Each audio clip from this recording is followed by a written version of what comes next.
Hey everyone, and welcome back to the Whittle's Read. Today I wanted to do my September wrap-up, which is a bit late, but I'm fine with that. I find it weird sometimes on BookTube how time-sensitive books are treated, which doesn't make much sense to me because I think of all mediums, it's one that is just so timeless in so many ways. But anyway, let's not talk about that nonsense. Let's get on to the books.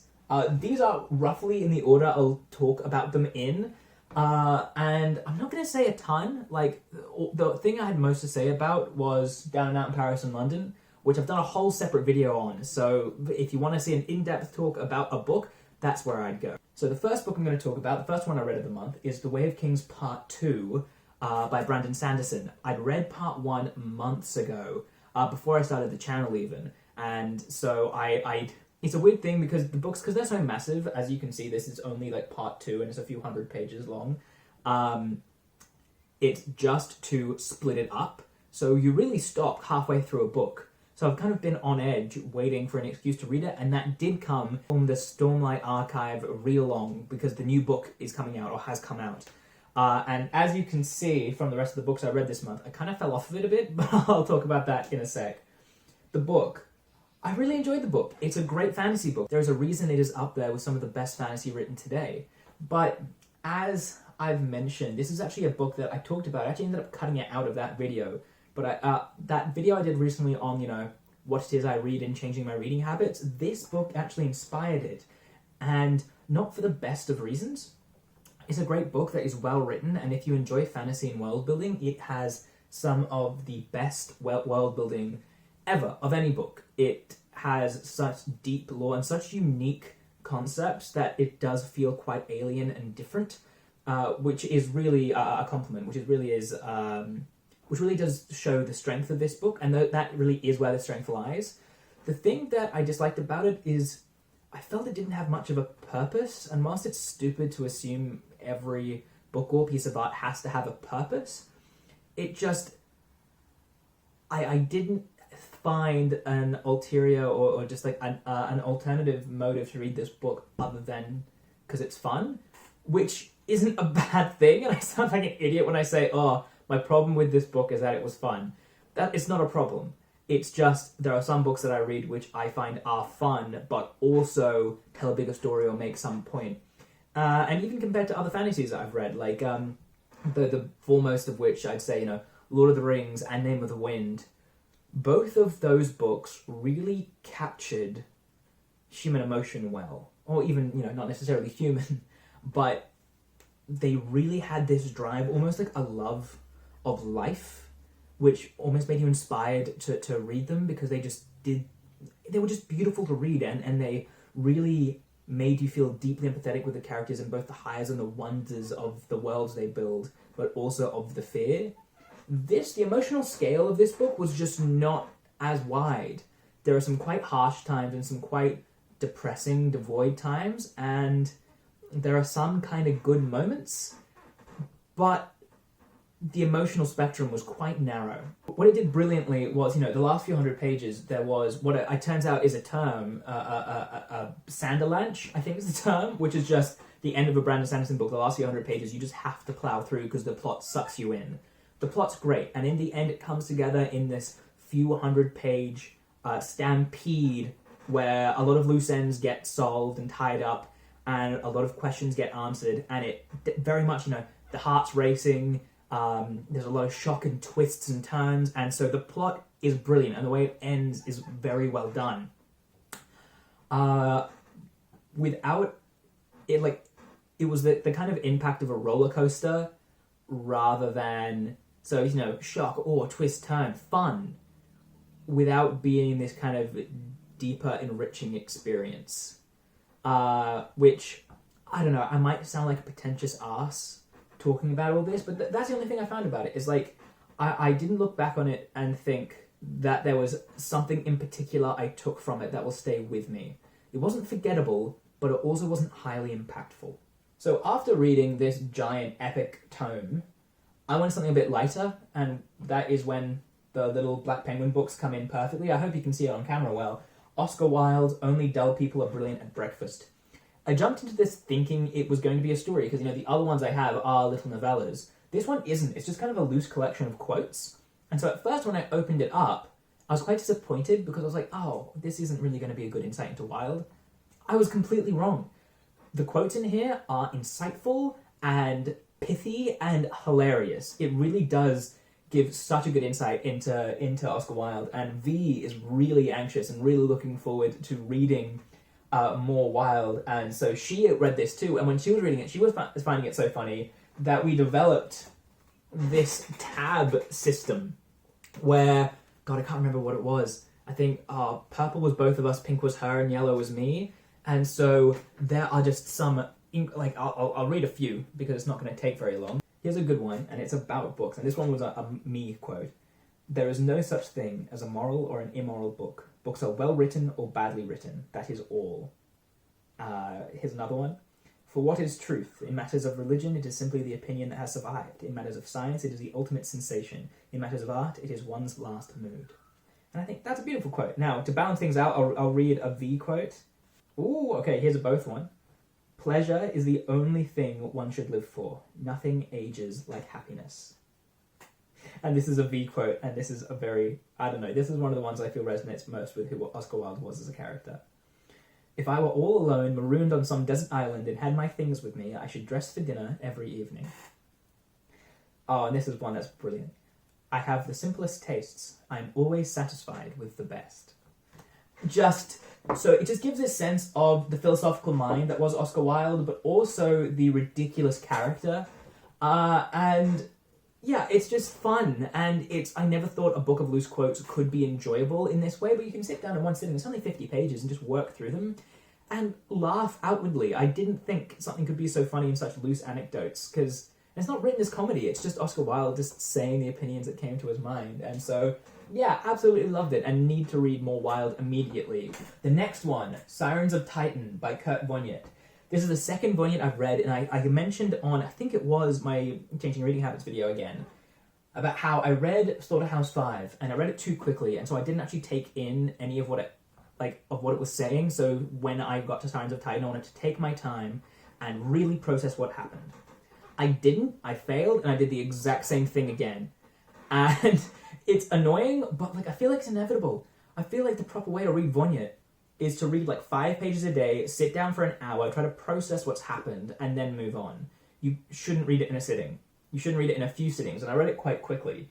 But I did take more time to process it. Just so much happens, even compared to Slaughterhouse 5. I said Slaughterhouse 5 has kind of 3 main elements which it kind of goes between. This book has 7 different sections, all of which are making a different point, and oh god, just trying to give a synopsis is difficult. There is a character who knows everything. He knows that his wife, who is kind of his wife, but they aren't really together anymore because he is not there most of the time, because he's now a waveform trapped between the sun and Alpha Centauri or whatever. But he sees that his wife is going to end up somewhat together with the richest man in the world.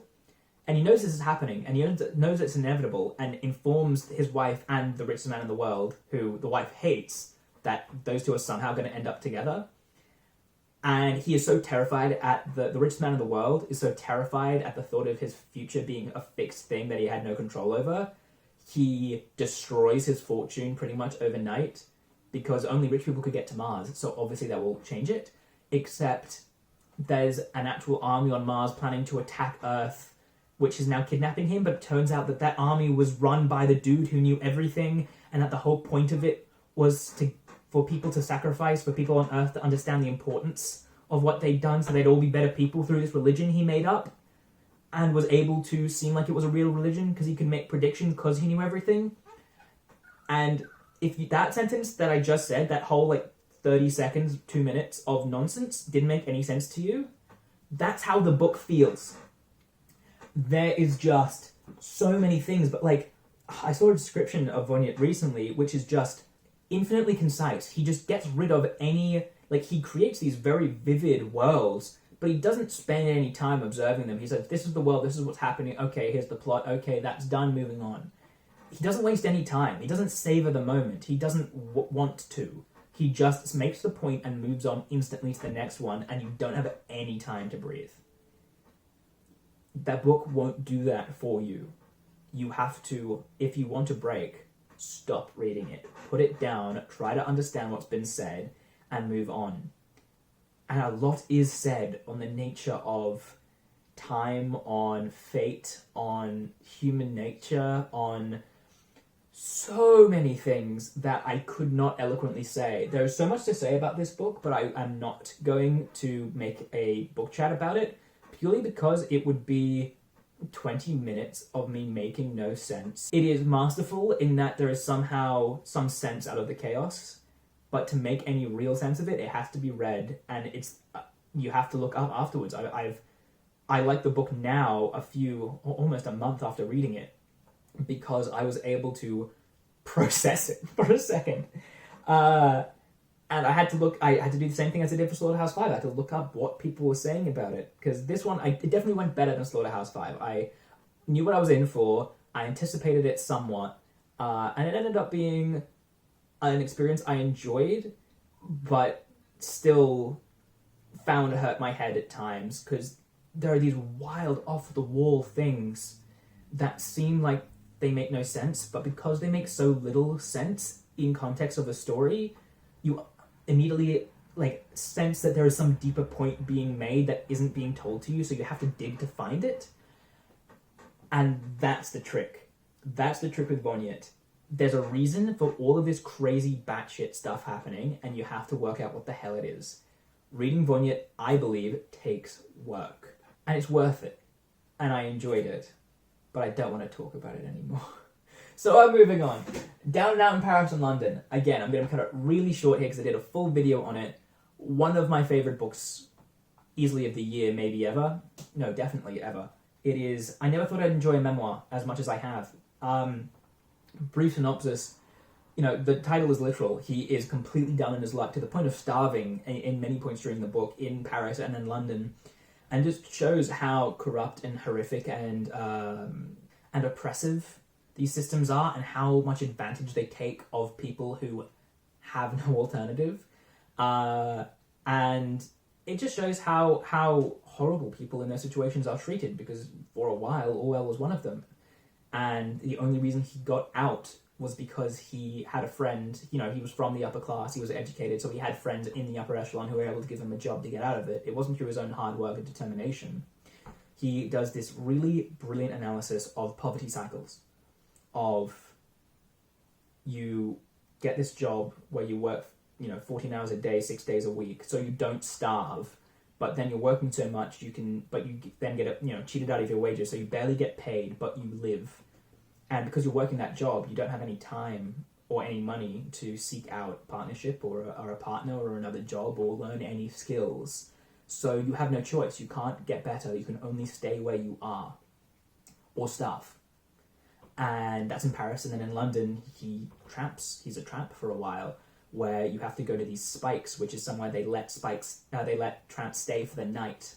And then once they're let out, you're not allowed to stay in the same spike for the same day, for more than one day within a month, so you have to walk 14 miles to the next spike and just go around in this cycle. And you never have time to do anything else because you're busy walking to the next spike, so you don't have to sleep on the street and die from exposure. And so just talking about how you can't escape. There's no escape from these things, and that you're just bound to poverty. And there's nothing anyone is willing to do to try to stop it, because it's far easier to believe that these people are in these situations because of their own... either because they're lazy or because they're incapable or because of anything. Because if you actually gave someone an opportunity and they were able to prove that they are capable, and the only thing that's keeping them there is these horrific systems, people might actually have to change it. But I'm going to leave it there. It's so interesting. If you want to hear more, go to that video. So that is my month. That was my month of September. I read 4 quite different books and really enjoyed all of them. But I don't know if it's just because I'm reading more or because I am trying to take a more critical eye. I didn't enjoy them as much, in a good way. I enjoyed them as much as I would have the month before, but I was also able to criticize them. I was able to look at them and see the problems, and sometimes the problem was me.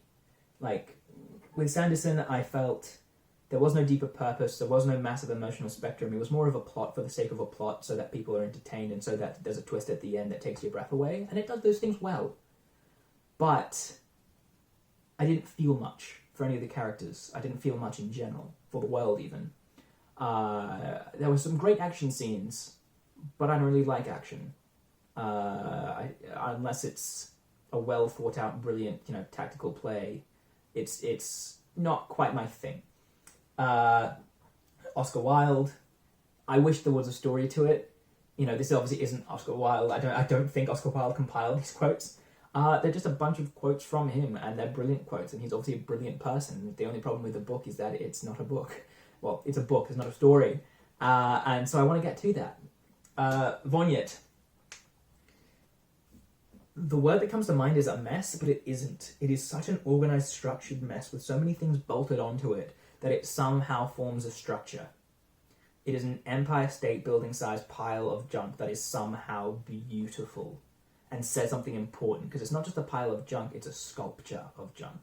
The point that the reason it's made out of the stuff it's made out of is part of it. It's part of the reason why.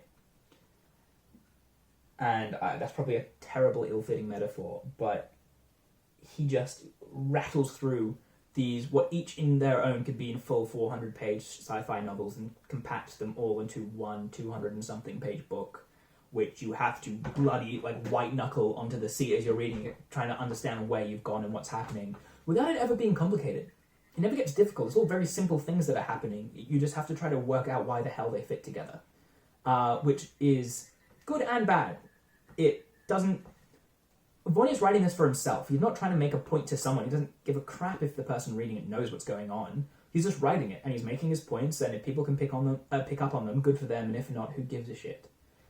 But I want to be a person who picks up on the point, so I've got to put in the work, and it's not easy. And it's not the most just pure entertainment value. It's almost like reading philosophy. You've got to put in some work.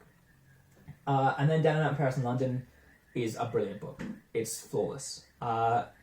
Because I'm a quite politically minded person who enjoys those kind of things, if you're not looking for political stuff, it's still a great book. It's still fun. It's still, there's some beautiful characters in it. There's some real fun stuff. But if it was only that, I'd give it a 3-star or 3.5. It only reaches its 5-star status easily, in my opinion, because it does have this really insightful, well-put commentary that doesn't force itself on you. Orwell never tries to extract sympathy or empathy. He's just saying, this is how it is, and you can make up your own mind about it. And he does so from a very compelling voice that is just very much telling it how it is, because he lived it. Thank you so much. I hope this video actually informed people about the books, or at least said something people were interested in seeing, and I hope that the framing for this video is less crap than the previous one. Otherwise, there'll be more puppies somewhere. But thank you very much for watching, guys. I hope you enjoyed. Please like, comment, and subscribe if you will, and I'll see you in the next one. Bye.